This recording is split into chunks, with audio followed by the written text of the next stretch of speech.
Чухал асуултууд асууж байна. Тэгэхээр манай мэргэжлийн байгууллага яг тоо баримтуудыг хилээд нэмээд дараа нь хариулж баха.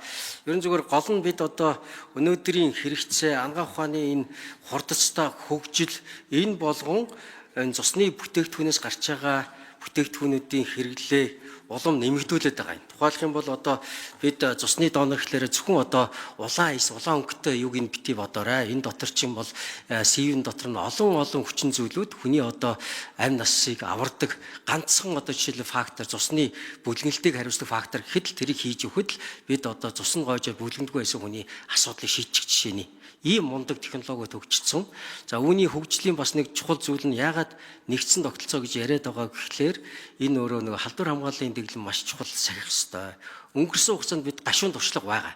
Тухайлх юм бол бид нөгөө 90 оноос өмнөх хугацаанд цусны донор болоо цусаа өгж байгаа хүмүүст БЦ вирусын тодорхойлж тэдгээрийн одоо халдварыг хамгаалж чадаагүйгаас болоод бас нэлээдгүй олон хүмүүс хүнд өвчин тусаад дахин хаалганд орохдоо БЦ вирусын халдвар эмнэлгийн орчинд авсан ийм гашуун туршлага байдаг.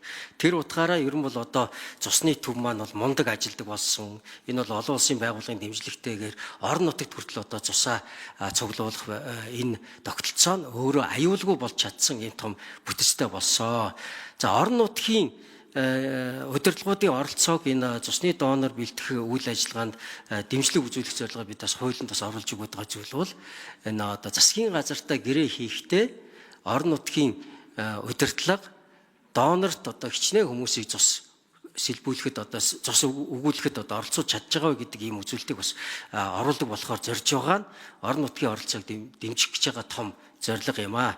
За тэгээд яг одоо мэргэжлийн байгууллагаас дэлхийн жишг Монгол улсад хичнээн донор байгаа. Тэдгэрийг одоо нөгөө олон цус өгсөн улсуудыг яаж эренбилж тэдгээрт ямар одоо урамшуул өгдөг талаар тодруулж ярьж өгөөрэй.